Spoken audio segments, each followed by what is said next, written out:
Good afternoon. My name is Ken Walden. This is my portfolio project reflection. During this reflection, I'm going to talk about program outcomes, institutional outcomes, and workplace capabilities and how they relate to not only my project but to a future workplace environment. First, we're going to discuss program outcomes. The one program outcome that I feel the portfolio project encompassed totally was to judge appropriate ethical behaviors that follow the laws and regulations appropriate to accounting practices. Even though we didn't discuss a lot of accounting practices, we did have a lot of judgment of appropriate ethical behaviors going into our project.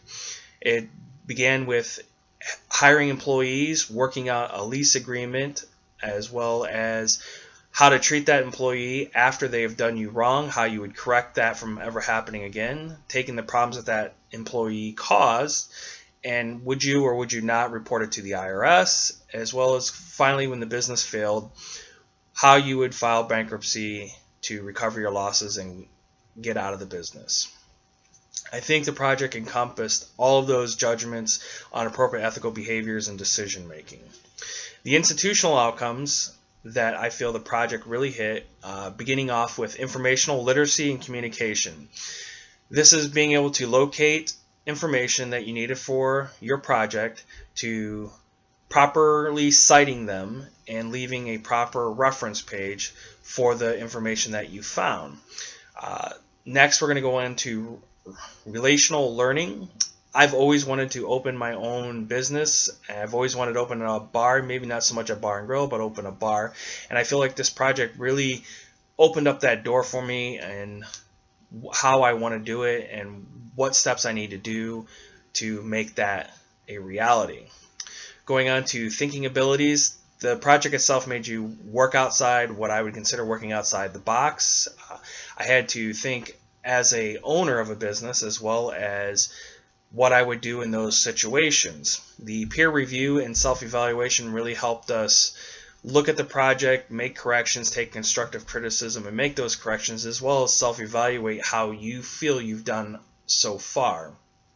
And finally, community and career. Again, the knowledge I gained from writing this project makes me feel like I could really move forward and opening my own bar and grill or just my own bar within the next 5 years.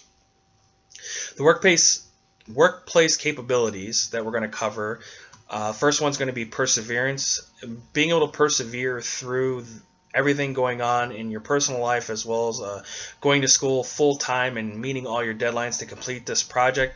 Definitely perseverance is a workplace capability that a lot of people need to have. Perseverance is tough because I don't always feel like doing the work, but I had to persevere to get the work done. The next one is persuasion. I'm not sure we used a lot of persuasion except through like collaboration, through our peer review and our own self-evaluation, talking with our peers, getting our constructive feedback, and moving that into our paper and making corrections. The workplace capability of communication, I feel, is one of the top 3 workplace capabilities that a lot of people need to have unless you're self-employed and the only employee of your business. And communication, it comes in so many different ways, but I'm talking about being able to effectively communicate goals and ideas to not only your coworkers but also everybody around you. That's why I feel communication is one of the top 3 workplace capabilities.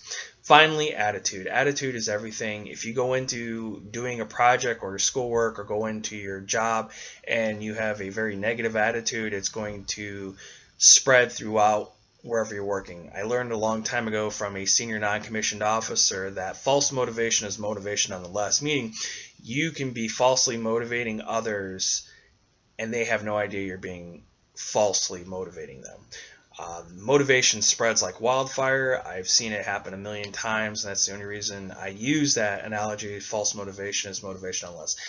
Positive attitude, try to stay as positive as much as possible. Thank you for taking the time to listen to my reflection, and have a great day.